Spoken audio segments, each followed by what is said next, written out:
এবার নিতে নিতে ইসমাইলকে নিয়া মিনা বাজারে হাজিরা। এখন যেখানে কোরবানি দেয়, ইসমাইলের যেই জায়গায় কোরবানি দিছেন ওই জায়গায় ইব্রাহিম নবী ইসমাইলের নিয়া এবার চিন্তা করলেন, আল্লাহ আমারে কেমন সন্তান দিলেন, একটু পরীক্ষা কইরা দেখি। এবার সন্তানকে বাবা বলতেছেন, ফালাম্মা বালাগা মাআহু সায়া ক্বালা ইয়া বুনাইয়া ইন্নী আরা ফিল মানামি আন্নী আযবাহুকা ফানজুর মাযা তারা। ও বাবা, আমি স্বপ্নে দেখলাম তোমাকে জবাই করতেছি, বলো বাবা তোমার কি মতামত বলো। ইব্রাহিম নবী কথাটা বলা মাত্রই সাথে সাথে সেকেন্ডের মধ্যে সন্তান ইসমাইল জবাব দিয়ে দিলেন, ইয়া আবাতিফ আল মা তুমার সাতাজিদুনি ইনশাআল্লাহু মিনাস সাবিরিন। আব্বাজান, দ্রুত আমাকে আল্লাহর হুকুম মতো জবাই করেন, ইনশাআল্লাহ আমাকে আপনি ধৈর্য ধারণকারীদের মধ্যেই পাবেন। আব্বাজান, আমাকে দ্রুত জবাই করেন, দেরি করলে আবার বুঝি আল্লাহ হুকুমটা ফিরায় নিবে, কপাল পুড়ে যাবে। একটা সন্তান বাবার সামনে কতটা বিনয়ী হইয়া বাবার ইজ্জত রক্ষার জন্য আল্লাহর মোহাব্বতের বন্ধনে নিজেকে পেশ করে দিলেন। তবে ইতিহাসবিদরা লেখেন, ইসমাইল একটু কান্না করে বলছেন, বাবাজান আপনি যদি এই কথাটা আমাকে একটু বাড়ি বসিয়া বলতেন, আমি আমার দক্ষিণী মায়ের থেকে একটু চির বিদায় নিয়ে আসতাম। কারণ 6টা বছর আমার মা আমার এত কষ্ট করে লালন পালন করে বড় বানাইছে। এই 6টা বছর পানি নাই, খানা নাই, আপনিও এসে দেখেন নাই। আমার মা আমার মুখে জিহ্বা দিয়ে আমার পেটের ক্ষুধা নিবারণ করেছে। আমার মা পাগলনির মতো দৌড়াদৌড়ি করেছে। ও আব্বাজান, বাড়ির মধ্যে বসে যদি বলতেন আমি একটু মায়ের থেকে বিদায় নিয়ে আসতাম, পারি নাই, দুঃখ নাই বাবা, আমাকে এখানে জবাই করিয়া আমার রক্তমাখা পোশাকটা মায়ের কাছে নিয়ে যাবেন। আম্মা জান আমাকে না দেখে যদি বলে আমার ইসমাইল কই, আপনি আব্বা রাগ করে আমার মাকে কিছু বলবেন না, আমার আম্মা জানকে একটু সান্ত্বনা দিয়া বলবেন ইসমাইল সালাম জানাইছে, আল্লাহ যদি কবুল করে হাসরের ময়দানে মোলাকাত হয়ে যাবে। আব্বাজান, আর আপনার কাছে দাবি, আমাকে জবাই করার আগে আপনি আমার হাত পাও রশি দিয়ে বাঁধেন, কারণ জবাই করতে গিয়া আমার হাতে পায়ে নাড়াচাড়া যদি আপনার শরীরে লাগে বেয়াদবি হবে, আল্লাহ বেজার হয়ে যাবে। আব্বাজান, আপনি কাপড় দিয়ে আপনার চক্ষু দুইটা বেঁধে নেন, কারণ জবাই করার সময়, ছুরি চালানোর সময় আমার চেহারায় যদি আপনার নজর লাগে, মায়ার কারণে আপনি জবাই করতে পারবেন না, আল্লাহ বেজার হয়ে যাবে। আব্বাজান, আমি শুয়া পড়লাম, তাড়াতাড়ি আমার গলায় ছুরি চালান। ইব্রাহিম নবী ইসমাইলের শোয়াইয়া যখন ছুরিটা চালাইতে চায়, আমার মাওলার কুদরতি অন্তরে এত মায়া, আমার আল্লাহ ডাক দিয়ে কয়, রে ছুরি, আমার ইসমাইলের একটা পশমের ক্ষতিও যেন তোমার দ্বারা না হয়। আল্লাহর হুকুমে ছুরি কোনো কার্যকারিতা করে না, একটা পশমও কাটে না। ইব্রাহিম নবী এবার পাথরের উপরে আঘাত করলেন, ছুরি দিয়া পাথরটা আলাদা হয়ে গেল। ইসমাইলের ডাক দিয়ে কয়, বাবা এইবার ফাইনাল রেডি হও, তোমার জবাই করার সময় রক্ত আমার হাতে না লাগা পর্যন্ত ছুরি চালাইতেই থাকবো, না হয় আমি ছুরি চালানো বন্ধ করব না। এবার ইসমাইলকে শেষবারের মতো শোয়াইয়া ছুরি যখন চালাবে, রক্ত হাতে না লাগা পর্যন্ত ছুরি চালানো বন্ধ করবে না বলিয়া ইব্রাহিম নবী নিয়ত করে ফেললেন, ইসমাইলকে শোয়াইয়া দিলেন। আর যখন ছুরি চালাবে, আল্লাহ পাক রব্বুল আলামিনের কুদরতি অন্তরে এত মায়া, জিবরাইলের ডাক দিয়া কয়, জিবরাইল, আমার ইব্রাহিমের ওয়াদা এমন ত্যাগ আর নিয়ত যে রক্ত না লাগা পর্যন্ত ছুরি চালানো বন্ধ করবে না। আমি তো ইসমাইলের জবাই চাই না, আমি চাই আমার হুকুমের জন্য কতটুকু তারা ত্যাগ স্বীকার করলো। আমার মোহাব্বতের পরীক্ষা চাইছি, আমি ইসমাইলের জবাই চাই নাই। আমার হুকুম মতো প্রশ্ন ছাড়া যখন তারা দুজনে রেডি হয়ে গেল, আমার পরীক্ষা হয়ে গেছে, আর লাগবে না। ইসমাইলের জবাই করার আগে, ছুরির নিচে দেওয়ার আগে, জান্নাতি একটা দুম্বা নিয়ে যাও, ইসমাইলের সরাইয়া জান্নাতি দুম্বাটা যখন ছুরির নিচে দিয়া দাও। ইব্রাহিম নবী ছুরি চালায়, জিব্রাইল আমিন দুম্বা নিয়ে রওয়ানা। দেখতেছে আমি যাইতে না যাইতেই মনে হয় ছুরির নিচে ইসমাইল জবাই হয়ে যাবে। জিব্রাইল আমিন আসমান থেকে একটা আওয়াজ দিছে, আল্লাহু আকবার, আল্লাহু আকবার। ইব্রাহিম নবী তাকাইছেন, তিনিও ডাক দিছেন, আল্লাহু আকবার, আল্লাহু আকবার। এইবার ইসমাইলও আওয়াজ দিলেন, লা ইলাহা ইল্লাল্লাহ। এইভাবে আওয়াজ দিয়া ইব্রাহিম নবী যখন চক্ষু খুইলা দেখেন রক্ত হাতে লাগছে, ছুরিটাও ছাড়লেন। যখন তাকায়া দেখে খুশি মনে ইসমাইল বুঝি কোরবানি হয়ে গেল, কিন্তু না, দেখে একটা অপরিচিত জন্তু জবাই হয়ে গেল।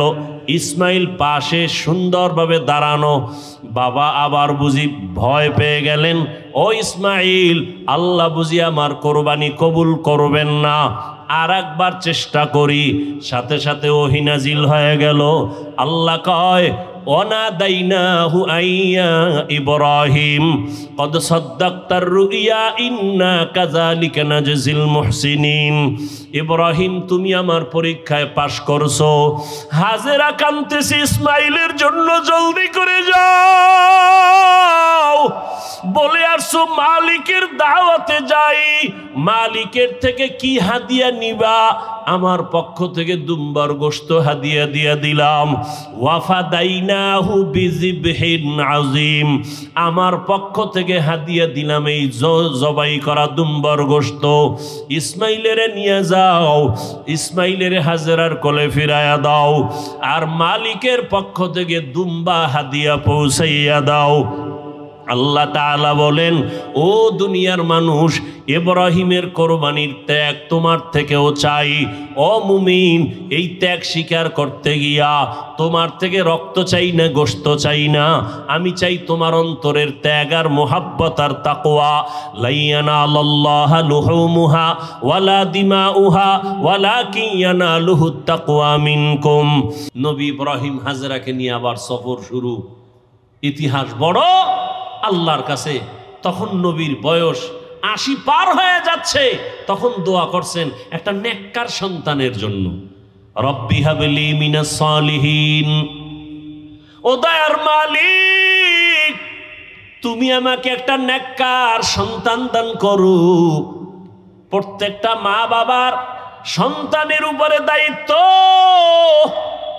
সন্তান আল্লাহর কাছে চাইতে হবে, এটা বাবার দায়িত্ব। আল্লাহ নেককার সন্তান দাও। মাকেও দায়িত্ব, আল্লাহর কাছে দোয়া করতে হবে, আল্লাহ নেককার সন্তান দান করো। এজন্য নামাজের পরে পরে বারবার এই দোয়াটা পড়বেন, রব্বি হাবলি মিন লাদুনকা যুররিয়াতান তাইয়্যিবাতান ইন্নাকা সামিউদ দুআ। আল্লাহর দোয়া কবুল কইরা সুসংবাদ দিয়ে দিলেন, ফাবাশশারনাহু বিগুলামিন হালিম। সুন্দর এক আদর্শওয়ালা সন্তান আমি তোমাকে দিচ্ছি। হাজেরার গর্ভে সন্তান চলে আসছে, প্রথম সন্তান। আল্লাহর পক্ষ থেকে নাম রাখলেন ইসমাইল। ৮০ বছরের পরে যেই সন্তান বাবায় পাইছেন, ওই সন্তানের উপরে কত মায়া, কত মোহাব্বত। কিন্তু আমার মাওলার পরীক্ষা আরো কঠিন। এত কঠিন পরীক্ষা ইব্রাহিমের উপরে আল্লাহ চাপায় দিলেন। ও ইব্রাহিম, সন্তানের মায়া যেন আমার আল্লাহর মোহাব্বতের মাঝখানে যেন পর্দা ফেলতে না পারে। কিন্তু পর্দা ফেলতেছে। আল্লাহ তো গাইবের মালিক, সব জানলেন। জানিয়েই আল্লাহ আবার পরীক্ষা দিলেন, ইব্রাহিম, তোমার এই কলিজার সন্তান সহ মা সহ জঙ্গলে নির্বাসনে দাও। আল্লাহর হুকুম চলে আসলো। এবার বিবি সারাকে রাখিয়া ইসমাইলকে নিয়া, শিশু ইসমাইল মা হাজেরা নিয়ে চললেন মক্কার জমিনে। ইন্না আউওয়ালা বাইতি উযিআ লিন-নাসি লাল্লাযী বিবাক্কাতা মুবারাকান ওয়া হুদা মুবারাকান ওয়া হুদান লিল আলামিন। হেদায়েতের ঘর বানাইলেন আমার আল্লাহ। কোনো মানুষ নেই, জঙ্গল পাহাড়, ওখানে নিয়ে গেলেন। কেমন পরীক্ষা দেখছেননি? কই নিয়ে যাইতেছে বলার অধিকার নাই, জবান বন্ধ, ইশারা ইঙ্গিতে বলবে কিনা তাও ভয়। একজন নারী সৃষ্টিগতভাবেই দুর্বল, আবার সাথে শিশু বাচ্চা, আরো পেরেশানি। বাইতুল্লাহর পার্শ্বে সাফা মারওয়া, এখন যে পাহাড়ের মাঝখানে জঙ্গল, চতুর্মুখী ওখানে রাখলেন। রাইখা ইব্রাহিম নবী হাঁটা শুরু করছে। কইতন কই আইলাম, কই রাখতেছি, কেন রাখতেছি, কয়দিনের জন্য, কোনো আওয়াজ নাই।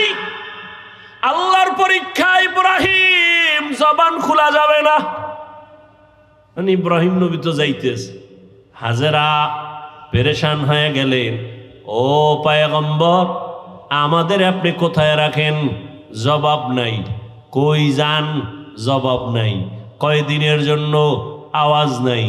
শেষ সময় পিছন দিক দিয়া মা হাজেরা ইব্রাহিম নবীর আঁচলটা ধরে বললেন, দাঁড়ান, আপনার কথা বলবেন না, ঠিক আছে, তো এইটা শেষ সময় বইলে যান। আমগো যেখানে রাখলেন এটা কি আপনার মন মতো নাকি রবের ইশারা? নবী এখনো জবান খুলে না, তবে ইশারায় বললেন রবের ইশারা। মাথা নাড়াইয়া বললেন, এটা রবের হুকুম। লা তাআতা লি মাখলুকিন ফি মাসিয়াতিল খালিক। খুতবায়ে হাদিস পড়েছিলাম, নবী বলেন, কোন মাখলুকের মন সন্তুষ্ট করার জন্য মালিকের সাথে কোনো বিরোধিতা করা যাবে না, অথবা আমার আল্লাহকে বেজার করে কোনো মাখলুকের খুশি করা যাবে না, হারাম। আল্লাহকে বেজার করে মা বাবারে খুশি করা হারাম। আল্লাহকে বেজার করে পীরকে খুশি করা হারাম। আল্লাহকে বেজার করে ওস্তাদকে খুশি করা হারাম। আল্লাহকে বেজার করে কোনো ব্যক্তিকে খুশি করা হারাম। দুনিয়ার সব বেজার হয়ে যাক, কোনো দুঃখ নাই, আমার আল্লাহকে বেজার করা যাবে না। ইশারায় বললেন, হ্যাঁ, রবের হুকুমে রেখে গেলাম। রেখে তো গেলেন। ইব্রাহিম নবী তো জবান বন্ধ, কোনো আওয়াজ নাই। ইশারায় বুঝাইলেন রবের হুকুম। এই আওয়াজটা পাইয়া মহিলাদের দিল তো স্বাভাবিক একটু নরম। মা হাজেরা কান্না শুরু করলেন আর বললেন, ও দয়ার স্বামী, এখানে আপনি আমার রবের হুকুমে রেখে যাইতেছেন। আমার বাচ্চা শিশু ইসমাইল ছাড়া কেউ নাই, মানুষ নাই, জঙ্গল পাহাড় অন্ধকার, একটু পানি আছে, এই পানি যদি না থাকে কোথায় যাব? বাচ্চারে যদি দুধ পান করাইতে না পারি, নির্জন জায়গা, কোথায় যাব? আপনার কাছে কোনো দাবি নাই, মালিকের কাছে একটু দোয়া করবেন আমাদের জন্য। ইব্রাহিম নবীর জবান তো বন্ধ। হাজেরা বলতেছে, নবী কানে শুনতেছে, জবাব না দিয়া হাঁটতেছে। হাইটা হাইটা পাহাড় বাইয়া নিচে নামলেন। নিচে নাইমা ইব্রাহিম নবী মালিকের দরবারে হাত উঁচু করে দোয়া করলেন, রব্বানা ইন্নী আসকানতু মিন যুররিয়্যাতি বিওয়াদিন গায়রি যি যারইন ইনদা বাইতিকাল মুহাররম রব্বানা লিয়ুকিমুস সালাতা ফাজআল আফইদাতান নাসি তাহবি ইলাইহিম ওয়ারযুকহুম। আল্লাহর নবী দোয়া করলেন আল্লাহর দরবারে, আল্লাহ তোমার হুকুম, এতদিন যত পরীক্ষা করেছো, ধৈর্য ধরে ধরে পাস করার চেষ্টা করেছি, আমার জীবনের শেষ সময় একটা সন্তান দিয়েছো, মোর বড় মায়ার সন্তান। এই বয়সের সন্তানটাকেও পরীক্ষার মাঝে ফালাইছো, কোনো দাবি নাই, একটা দাবি, আল্লাহ তুমি ধৈর্য দাও, পাশ করার তৌফিক দাও। আর আমার শিশু সন্তান, কত কলিজার মায়ার আমার সন্তান রেখে আসছি, তোমার কাছে আমার দোয়া করলাম, কয়েকটা দোয়া। এক নাম্বার, ও আল্লাহ মেহেরবানি করে এখানে তুমি অন্য মানুষের বাসস্থানের ব্যবস্থা করে দাও, যেই জঙ্গলটাকে তুমি সাফ করে দাও, খানার আয়োজন করে দাও, ওরা নামাজ পড়বে এবং শুকর আদায় করবে, তোমার রিজিকের ব্যবস্থা করে দাও, মানুষের ব্যবস্থা করে দাও, পানির ব্যবস্থা করে দাও। আল্লাহর নবীর দোয়া আসমানে কবুল হয়ে গেল। নবী ইব্রাহিম চলে গেলেন, মা হাজেরা, ইসমাইল, শিশু বাচ্চা, আর কেউ নাই। এক সময় পানি যা ছিল সব শেষ, এখন পানিও নাই। আম্মাজান বাচ্চা ইসমাইলকে দুগ্ধ পান করাচ্ছেন, এক পর্যায়ে দুধও শেষ হয়ে গেল। বাচ্চাকে আর কি দিবে, খাবার, কোনো খাবার নাই, অচেনা জায়গা, চতুর্পার্শ্বে জঙ্গল, কোনো আওয়াজ নাই, মানুষ নাই, এমন এক হালাত। হাজেরা পাগলনির মতো হয়ে গেলেন। বাচ্চাটা কান্না করে ক্ষুধা। একদিন চলে গেল, 2 দিন চলে গেল, 3 দিন চলে গেল, মা সহ্য করতে পারে না। একটা বাচ্চার কলিজা ভরা মায়ের অন্তরে কত কষ্ট, একটা মা বাচ্চার জন্য কতটাই যে বেকারার হয়ে থাকে। এই বাচ্চার এত কষ্ট, মা বুকে ধারণ করে করে বাচ্চাকে বড় বানায়। ও সন্তানেরা, মায়ের কষ্ট যদি ভাবতো, জমিনে কোনো সন্তান মা বাবার সাথে বেয়াদবি করতে পারতো না। মা এত কষ্ট করে করে আমাকে মানুষ বানাইছেন। ও আমার যুবক বাবারা, তুমি যত বড় টাকার মালিক হইয়া বাহাদুরি করো না কেন, তুমি জানো না তোমার মায়ের চোখের পানি ছাড়া তুমি হতে পারো নাই। মায়ের চোখের পানি আর দোয়া ছাড়া টাকার মালিক হতে পারো নাই। মা বাবার চোখের পানি দোয়া ছাড়া কোনো সন্তান সম্মানের চেয়ারে বসতে পারে না। মা বাবার চোখের পানি দোয়া ছাড়া পরীক্ষায় ভালো নাম্বার পাইতে পারে না। ও সন্তানেরা, ওই মা বাবার চোখের পানি আর দোয়া তোমার জীবনের সফলতার চাবি। বেয়াদবি করবা না, ওই মায়ের ঋণ জীবন দিয়েও আদায় করা সম্ভব হবে না। ইসমাইল শিশু বাচ্চা ক্ষুধার তৃষ্ণায় কান্না করে, ক্ষুধা, পেটে ক্ষুধা প্রচন্ড রূপ ধারণ করলো। মা হাজেরা কোথায় যাবে, পানিও নাই, খানাও নাই।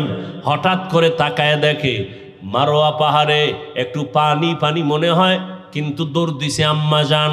হালকাভাবে দৌড়াইয়া গিয়ে দেখে পানি না, সূর্যের আলো বালুর মধ্যে লাগছে, তো পানির মতো একটা ঝলমল করতেছে, কিন্তু পানি নাই।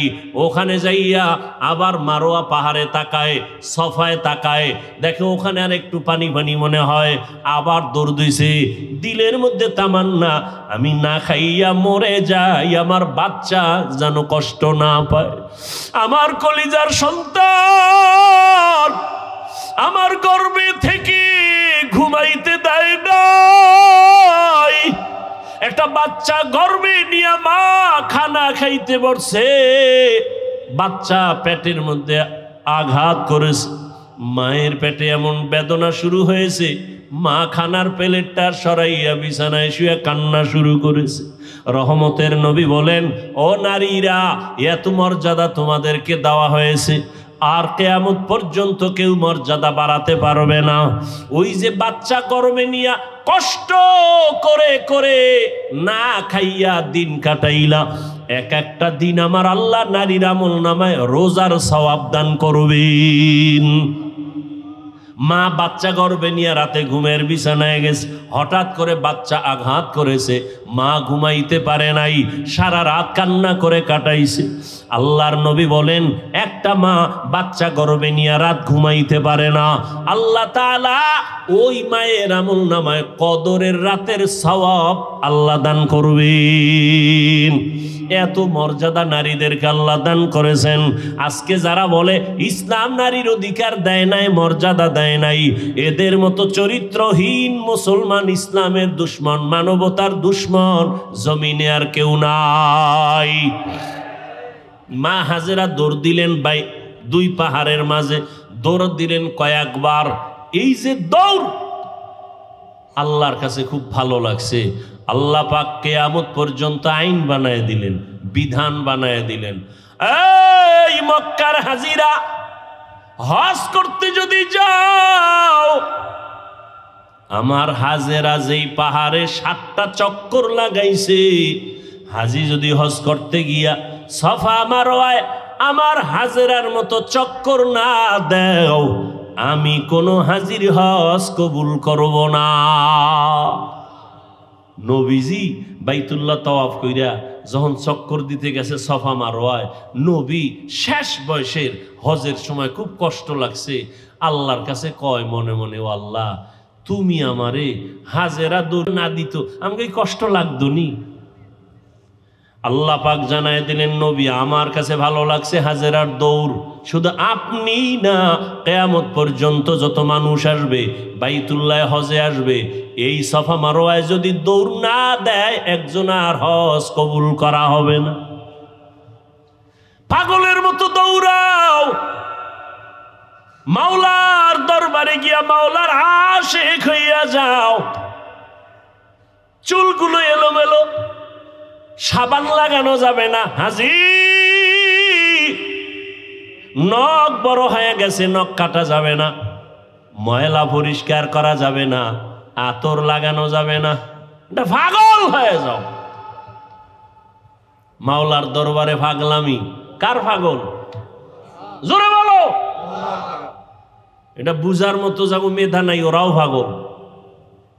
ওরাও কি?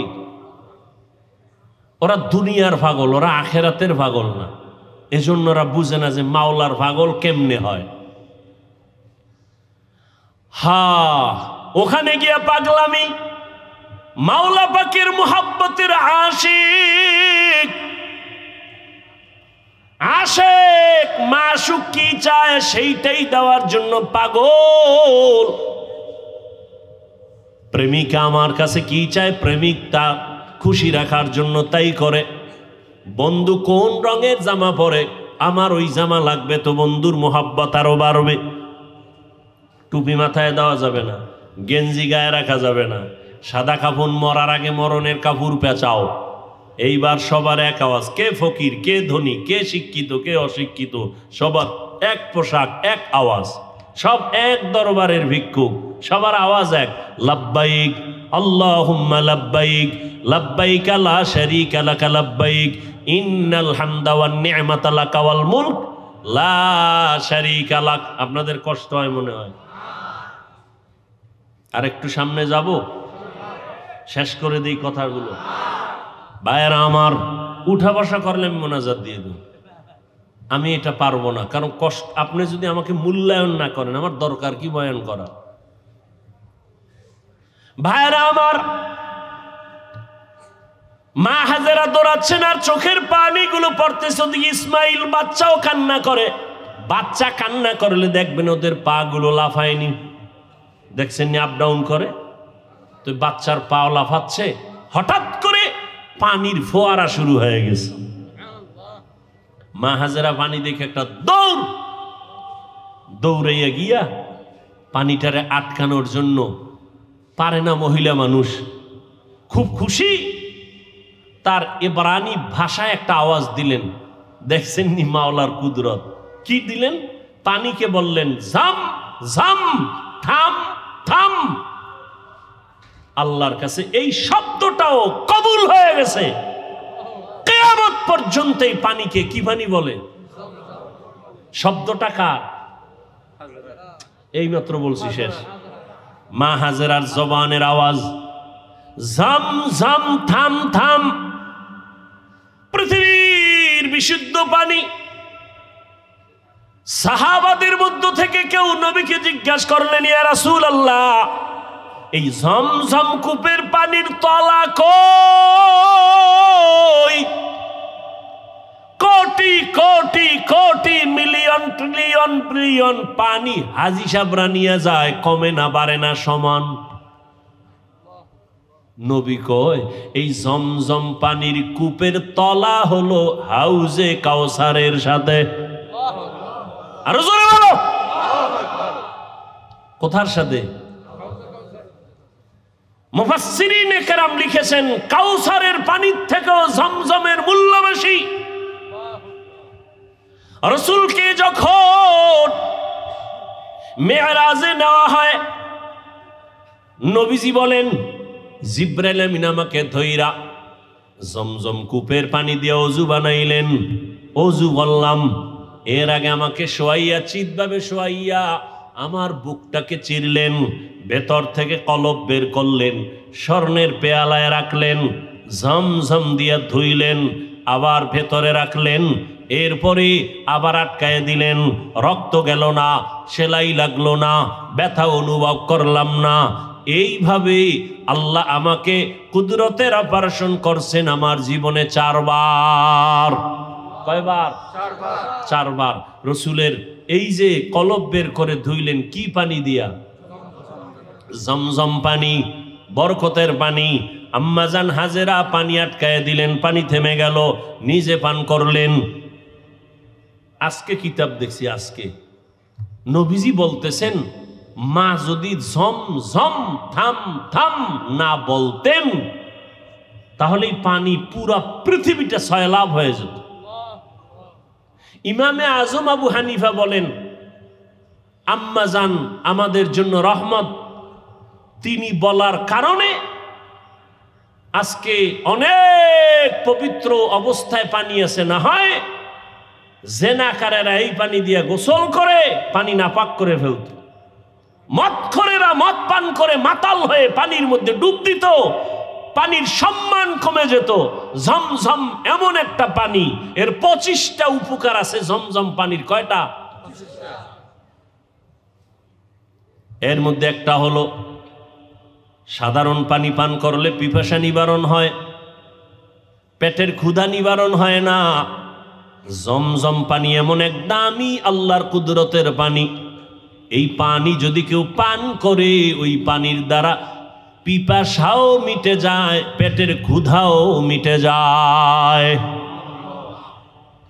দাঁড়াইয়া কোনো জিনিস খাওয়া পান করা নবীর আদর্শের বাইরে। তবে জমজমের পানি তুমি দাঁড়ায় পান করো, এটা তোমার কোনো সুন্নত আদায় হবে। দ্বিতীয় তৃতীয় হলো জমজমের পানি, এটা তোমার রোগের ঔষধ।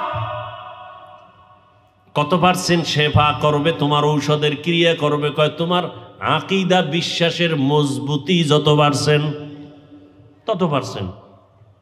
কেউ যদি মনে করে আমি ঔষধ খাবো না, জমজম আমার ঔষধ, যতটুকু বিশ্বাস করবে অতটুকু ফলাফল। পানি পান করলেন, ইসমাইল সুস্থ হওয়া শুরু হয়ে গেল, একটা দোয়া কবুল হয়ে গেছে। কার দোয়া? ইব্রাহিম নবীর দোয়া। লোকজন আল্লাহ আইনে দিয়েও এক দোয়া করছেন।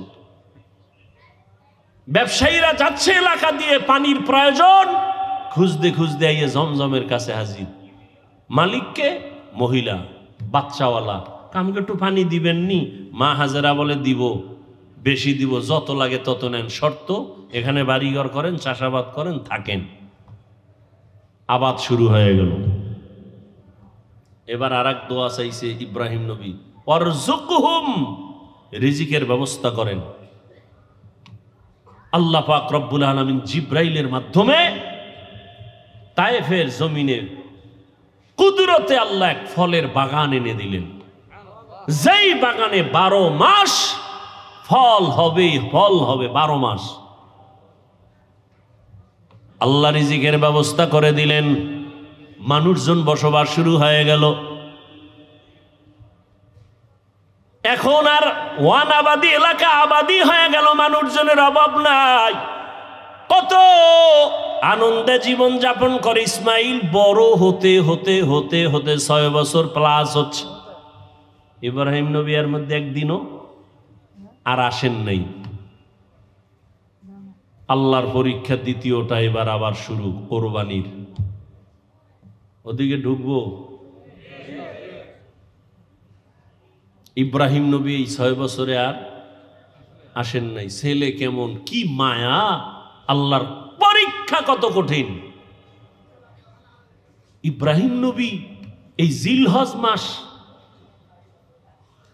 8 তারিখ 9 তারিখ 10 তারিখ স্বপ্ন দেখা শুরু করলেন, তোমার কলিজার আপন জবাই করো আমার পথে আমার নামে। ভাবলেন, নাম তো কয় নাই কারে, 100 উট জবাই করলেন। দ্বিতীয় রাতে আবার স্বপ্ন দেখেন, হয় না, তোমার মোহাব্বতের জিনিস জবাই করো, আবার 100 উট জবাই করলেন। ফাইনালে নবী তো বুঝতে পেরেছেন আমার জীবনের কলিজার আপন আমার ইসমাইল ছাড়া আর কেউ না। আল্লাহর হুকুম হয়ে গেছে, ইসমাইলকে জবাই করার জন্য বাবা এবার রেডি হয়ে গেলেন। একটা ছুরি আর একটা রশি গোপনে নিয়ে রওনা হলেন মক্কা নগরীতে ইসমাইলকে জবাই করার জন্য। কারো কাছে কিছু বলা যাবে না। এলাকায় গিয়া দেখে সেই এলাকা তো এখন আবাদি, সুন্দর বাড়িঘর, মানুষজন, মাঠে বাচ্চারা খেলতেছে। একটারা ডাক দিয়ে কয়, এই এনি ইসমাইল আছেন? ইসমাইল? বাচ্চারা কয়, ইসমাইলকে বুঝলাম না। একজনে কয়, হ্যাঁ আমি চিনি। ইসমাইল কোথায়? ওরা বাড়ি আছে নিকা আছে, ওই যে সবাই বড় বড় ঘর, কিন্তু ইসমাইল যেই ঘরে থাকে একটা ছোট ঝুপড়ির মতো। ইব্রাহিম নবী যত কদম বাড়ায় কলিজাটা কেমন যেন ফেটে যাইতেছে, মায়া আর মায়া চুম্বকের মতো। আমার কলিজার আপন এত আদরের সন্তানের এতদিন আমি পাই নাই। যত সামনে যায় তত ইব্রাহিমের কলিজাটা দুর্বল হয়ে যায়। ঘরের দরজায় ইসমাইলের পাইয়া ডাক দিছে, বাবা আসো। কিন্তু ইসমাইল চিনে নাই লোকটাকে। ঘরের মধ্যে দৌড় দিছে। আল্লাহর নবী সালাম দিলেন, আসসালামু আলাইকা ইয়া আহলাল বাইত। ঘরের মধ্যে ঢুইকে যখন হাজেরা দেখলো, সালাম নিয়ে কান্না শুরু করলে, চোখের পানি, হৃদয় হৃদয় ভাঙ্গা কান্না। ইসমাইলের মা কয়, চিনো নি বাবা? এই তোর বাবা ইব্রাহিম। বাবার কাছে যাও, দূরে থাকিও না। মালিকের কঠিন পরীক্ষার ইসমাইল, এই তোর বাবা নবী ইব্রাহিম। বাবা সন্তানের পাইয়া বুকে জড়াইয়া কান্নার আওয়াজ, এমন মায়ার কান্না শুরু হয়ে গেল। নবী আবার চিন্তা করলেন, না জানি আবার মায়ার কারণে পরীক্ষায় ফেল করি। নবী বললেন, হাজেরা দেরি করার সময় নাই, জবাই করতে নিব তাও তো বলা যাবে না।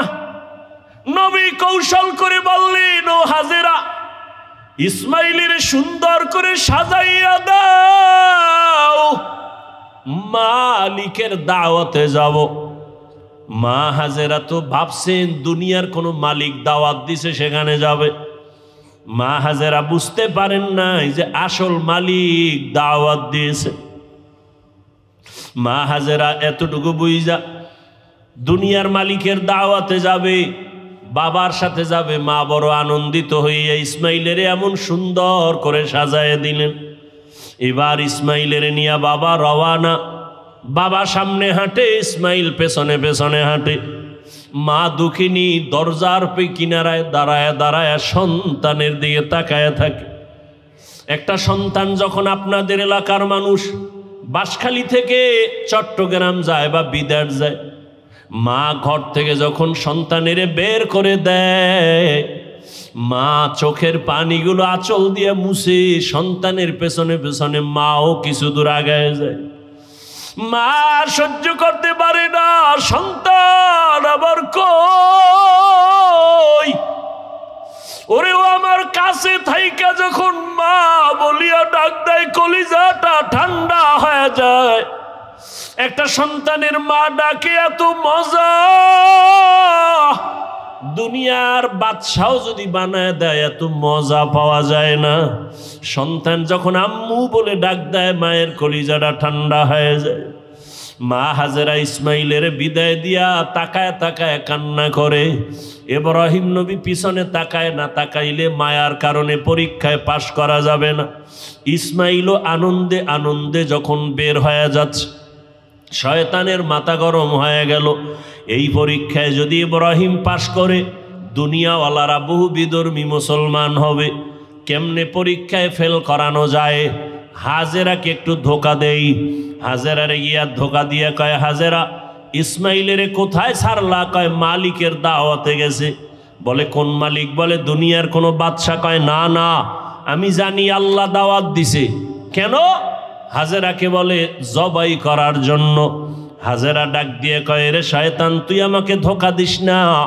একটা বাবা হইয়া কোনোদিন সন্তানের জবাই করতে পারে না। যখন এই কথা বলছে, শয়তান ডাক দিয়া কয়, আল্লাহ হুকুম করছে জবাই করার জন্য। হাজেরা চোখের পানি ছাড়িয়া কয়, রে শয়তান, যদি আমার মাওলা হুকুম করে একজন ইসমাইল না, আল্লাহ যদি আমারে আরো ইসমাইল দেয়, আমি সব আল্লাহর রাস্তায় ছেড়ে দিতে রাজি। শয়তান দেখলো এখানে হাজেরাকে ধোকা দিয়ে আটকানো যায় না, দৌড়াইয়া গেছে শিশু ইসমাইলের একটু ধোকা দেওয়ার জন্য। ইসমাইলের গিয়া যখন ধোকা দিতে গিয়া কয়, ইসমাইল কই যাও? বাবার কাছে ছুরি আছে, তোমারে জবাই করবে। ইসমাইল তো বুঝ কম, ডাক দিয়া কয়, আব্বা জান, আপনি কি আমাকে জবাই করতে নিয়ে যাইতেছেন? এবার ইব্রাহিম কয়, শয়তান পাথর মারো। এই তিন জায়গায় ধোকা দিছে। ইব্রাহিম আর ইসমাইল মিলিয়া তিনও জায়গায় পাথর মারলেন। আল্লাহ তাআলা আইন করে দিলেন, আমার ইসমাইলের কথা কাজটা আমার কাছে ভালো লাগছে। ইব্রাহিমের এই কাজ কিয়ামত পর্যন্ত স্মৃতি হয়ে থাকবে মুসলমানের কাছে। আজকে যেই তিন জায়গায় ইসমাইল আর ইব্রাহিম পাথর মেরেছেন, ওই তিন জায়গায় পিলার করা আছে। ও হাজিরা, তোমরা হজ করতে গিয়া ওই তিন জায়গায় যদি পাথর না মারো, তোমাদের একজন আর হজও কবুল হবে না। এবার নিতে নিতে ইসমাইলকে নিয়া মিনা বাজারে হাজিরা এখন যেখানে কোরবানি দেয়, ইসমাইলের যেই জায়গায় কোরবানি দিছেন ওই জায়গায় ইব্রাহিম নবী ইসমাইলের নিয়া এবার চিন্তা করলেন, আল্লাহ আমারে কেমন সন্তান দিলেন, একটু পরীক্ষা কইরা দেখি। এবার সন্তানকে বাবা বলতেছেন, ফালাম্মা বালাগা মাআহু সায়া ক্বালা ইয়া বুনাইয়া ইন্নী আরা ফিল মানামি আন্নী আযবাহুকা ফানজুর মাযা তারা। ও বাবা, আমি স্বপ্নে দেখলাম তোমাকে জবাই করতেছি, বলো বাবা তোমার কি মতামত বলো।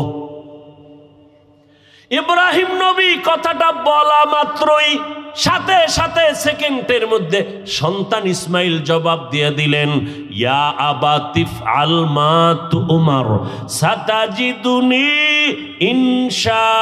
ইনশাআল্লাহু মিনাস সাবিরিন। আব্বাজান, দ্রুত আমাকে আল্লাহর হুকুম মতো জবাই করেন, ইনশাআল্লাহ আমাকে আপনি ধৈর্য ধারণকারীদের মধ্যেই পাবেন। আব্বাজান, আমাকে দ্রুত জবাই করেন, দেরি করলে আবার বুঝি আল্লাহ হুকুমটা ফিরায় নিবে, কপাল পুড়ে যাবে। একটা সন্তান বাবার সামনে কতটা বিনয়ী হইয়া বাবার ইজ্জত রক্ষার জন্য আল্লাহর মোহাব্বতের বন্ধনে নিজেকে পেশ করে দিলেন। তবে ইতিহাসবিদরা লেখেন, ইসমাইল একটু কান্না করে বলছেন, বাবাজান আপনি যদি এই কথাটা আমাকে একটু বাড়ি বসিয়া বলতেন, আমি আমার দক্ষিণী মায়ের থেকে একটু চির বিদায় নিয়ে আসতাম। কারণ 6টা বছর আমার মা আমার এত কষ্ট করে লালন পালন করে বড় বানাইছে। এই 6টা বছর পানি নাই, খানা নাই, আপনিও এসে দেখেন নাই। আমার মা আমার মুখে জিহ্বা দিয়ে আমার পেটের ক্ষুধা নিবারণ করেছে। আমার মা পাগলনির মতো দৌড়াদৌড়ি করেছে। ও আব্বাজান, বাড়ির মধ্যে বসে যদি বলতেন আমি একটু মায়ের থেকে বিদায় নিয়ে আসতাম, পারি নাই, দুঃখ নাই বাবা। আমাকে এখানে জবাই করিয়া আমার রক্তমাখা পোশাকটা মায়ের কাছে নিয়ে যাবেন। আম্মা জান আমাকে না দেখে যদি বলে আমার ইসমাইল কই, আপনি আব্বা রাগ করে আমার মাকে কিছু বলবেন না, আমার আম্মা জানকে একটু সান্ত্বনা দিয়া বলবেন ইসমাইল সালাম জানাইছে, আল্লাহ যদি কবুল করে হাসরের ময়দানে মোলাকাত হয়ে যাবে। আব্বা জান আর আপনার কাছে দাবি, আমাকে জবাই করার আগে আপনি আমার হাত পাও রশি দিয়ে বাঁধেন, কারণ জবাই করতে গিয়া আমার হাতে পায়ে নড়াচড়া যদি আপনার শরীরে লাগে বেয়াদবি হবে, আল্লাহ বেজার হয়ে যাবে।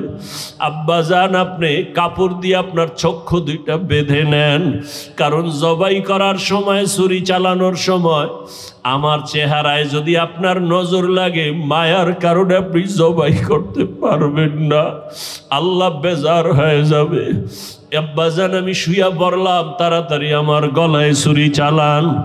ইব্রাহিম নবী ইসমাইলের শোয়াইয়া যখন ছুরিটা চালাইতে চায়, আমার মাওলার কুদরতি অন্তরে এত মায়া, আমার আল্লাহ ডাক দিয়ে কয় রে ছুরি,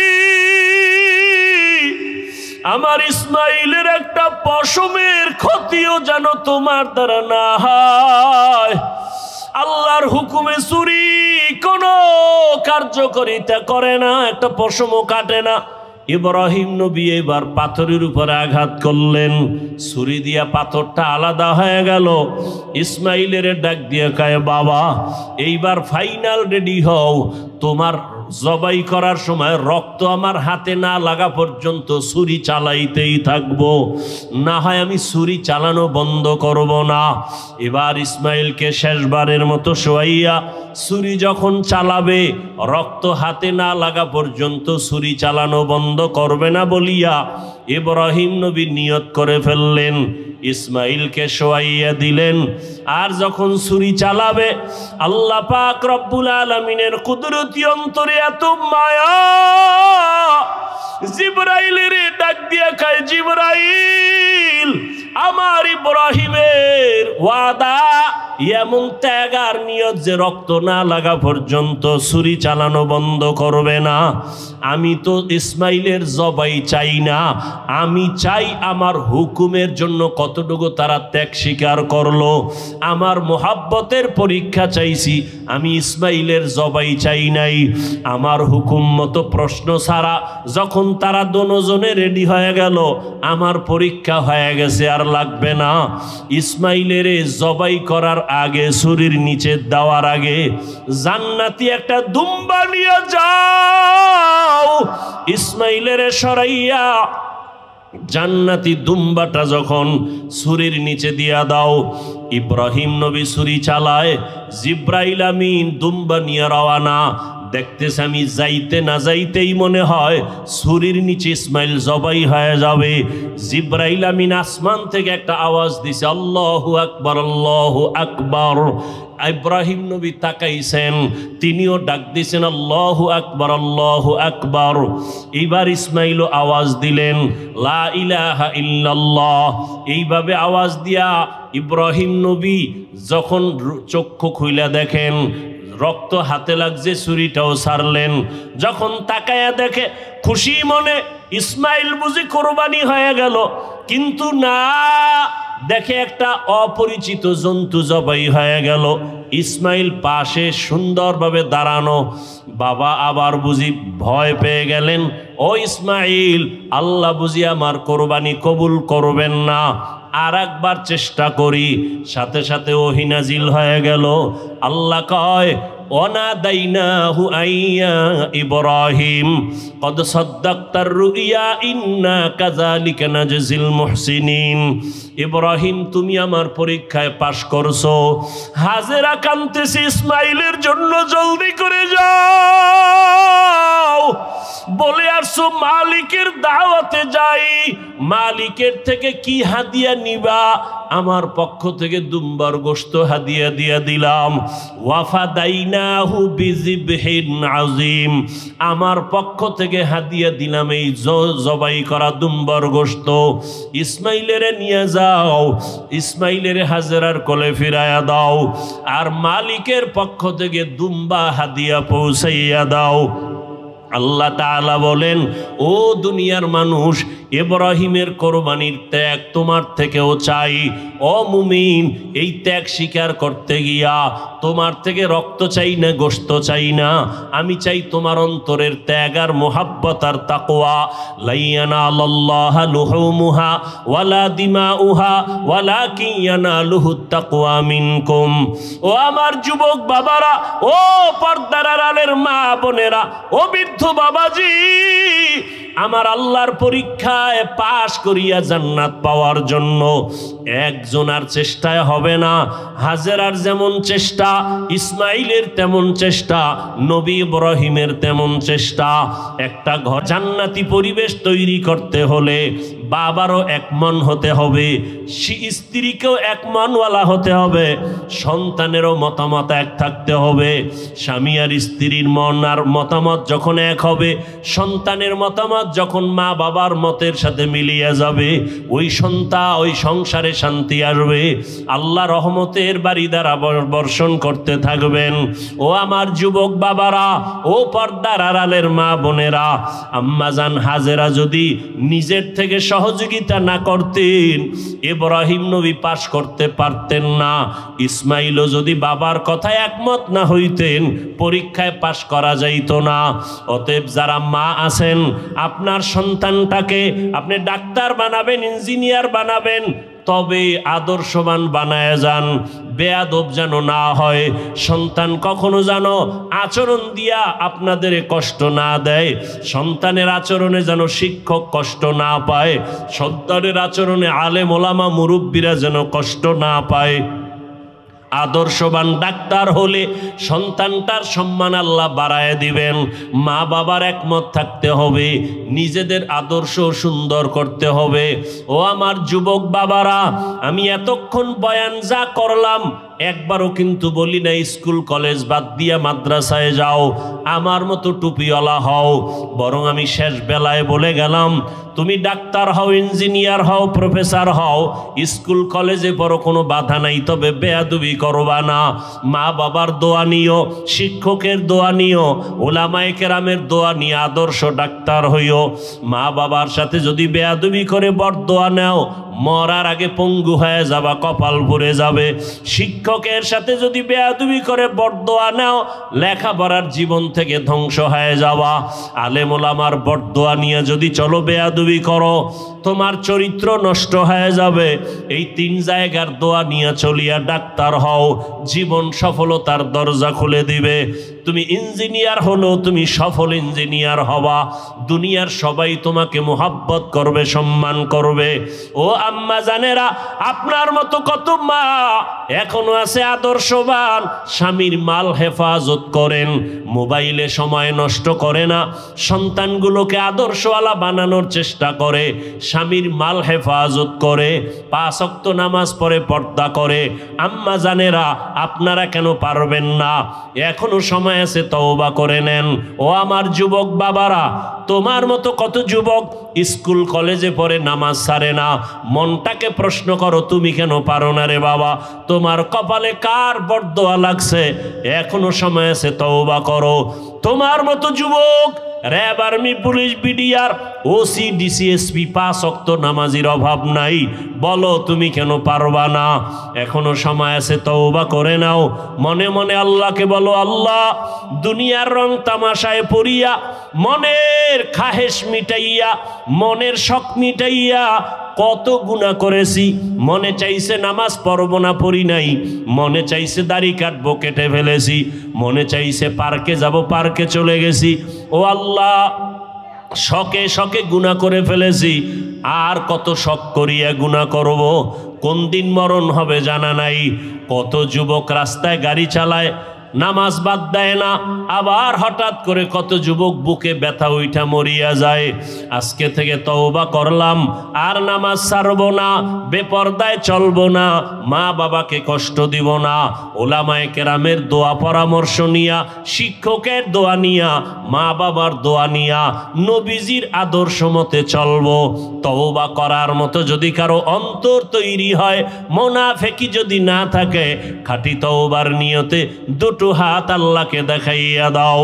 আয় আল্লাহ, হাতগুলো কবুল করে নেন, তওবা কবুল করে নেন, আদর্শওয়ালা মানুষ বানায় দেন, নবীর আদর্শে চলার তৌফিক দান করেন, মা বাবার দোয়া নেওয়ার তৌফিক দান করেন, শিক্ষকের দোয়া নিয়া, উলামায়ে কেরামের দোয়া নিয়া চলার তৌফিক দান করেন। আমিন। আলহামদুলিল্লাহি রাব্বিল আলামিন, والصلاة والسلام على سيد الأنبياء والمرسلين وعلى آله وأصحابه أجمعين. يا أرحم الراحمين، يا أرحم الراحمين، يا أرحم الراحمين، رب ارحمهما كما ربياني صغيرا. اللهم إنك عفو كريم تحب العفو فاعف عنا. اللهم إنا نسألك رضاك والجنة ونعوذ بك من سخطك والنار. ربنا لا تزغ قلوبنا بعد إذ هديتنا وهب لنا من لدنك رحمة إنك أنت الوهاب. اللهم إنك عفو كريم تحب العفو فاعف عنا. اللهم إنا نعوذ بك من البرص والجنون والجذام وسيء الأسقام. ও দয়ার মালিক, গুনাহের বোঝা নিয়ে আপনার দরওয়াজায় হাজির। আয় আল্লাহ, তওবার নিয়তে হাত তুলেছি, আর গুনাহ করব না রে আল্লাহ। শয়তানের ধোকায় পড়ে গুনাহ করে জীবনটা নাপাক করে ফেলেছি। গুনার কারণে আমার হাত নাপাক, চোখ নাপাক, জিহ্বা নাপাক, অন্তর নাপাক। আয় আল্লাহ, তওবার নিয়ত করেছি, আমাদের তওবা কবুল করে গুনাহমুক্ত করে দেন।